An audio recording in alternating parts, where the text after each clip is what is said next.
So this is going to be a quick video to go over how to factor an otherwise unfactorable expression using reverse tabular as a method. So let's say I've got this polynomial p of x here, and I want to factor it completely. The problem is there's not a GCF. I can't do grouping because there's an odd number of terms, but they give me that p of 4 equals 0 and p of 3 equals 0. So when I plug in 4 for x, it all equals 0. When I plug in 3 for x, it all equals 0. If you think back to what the remainder theorem says, an equivalent way to express this is p of 4 equals 0 means that x minus 4 is a factor of p of x. Or in other words, it divides evenly into p of x. Same deal with x minus 3. So the strategy is, once you have that information, take one of the factors, doesn't matter which one, divide it into p of x, and hope what you get after that is further factorable. Now, it doesn't matter which one we start with, so let's try x minus 4 and see what happens.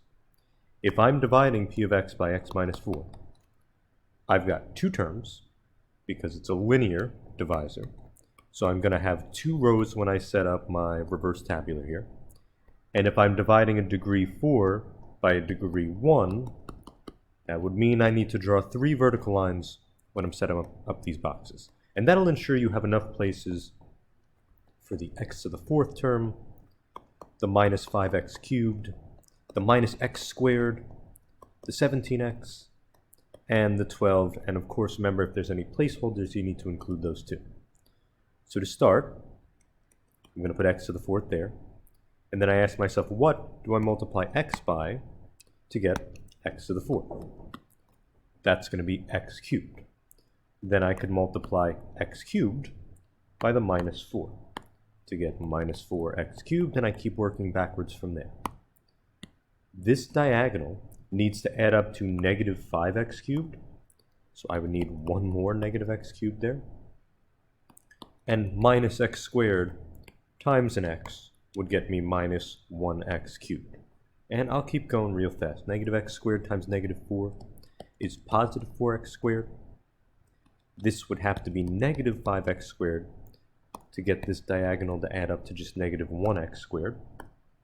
So that should be negative 5x to make minus 5x squared there. Minus 5x times a minus 4 would be positive 20x. So I would need a negative 3x here to make them add to positive 17 along the diagonal, meaning this is minus 3, and minus 3 times a minus 4 is positive 12, which checks out because there shouldn't have been a remainder, because we know that x minus 4 is a factor of p of x. So essentially what this is saying is that an equivalent way to write p of x would be x minus 4, one of the factors, times x cubed minus x squared minus 5x minus 3. And in best case scenarios, once we do this, we would take a look at that term and try to factor him further. The problem is, even though it's 4 terms, it's not factorable by grouping. So we've got to think about why they gave us that other piece of information, that p of 3 equals 0. Well, that means that p of x should also be divisible by x minus 3, meaning x cubed minus x squared minus 5x minus 3 should also be divisible by x minus 3. So the next step that I'm going to do here is I'm going to set up another reverse tabular, but instead now for this part of the problem, to reduce that cubic a little further in hopes that what I end up with I can factor further by the method that we already know how to do. So let's see, that's an x cubed, then a minus x squared, a minus 5x, and a minus 3.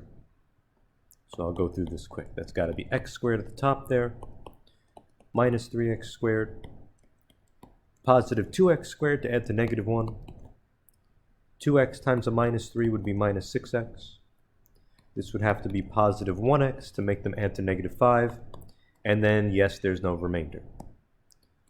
So the fact that this is my quotient means that if I'm rewriting p of x, I can still bring down the x minus 4. But this cubic polynomial right here can be rewritten as x minus 3 times x squared plus 2x plus 1 based on the division that we did over here. So now I'm feeling pretty good about this because this quadratic I know how to deal with. It's got a leading coefficient of 1, so I asked myself what adds to 2 and multiplies to positive 1.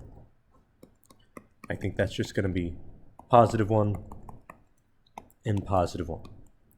So a fully factored form of p of x would be x minus 4 times x minus 3 times x plus 1 times x plus 1.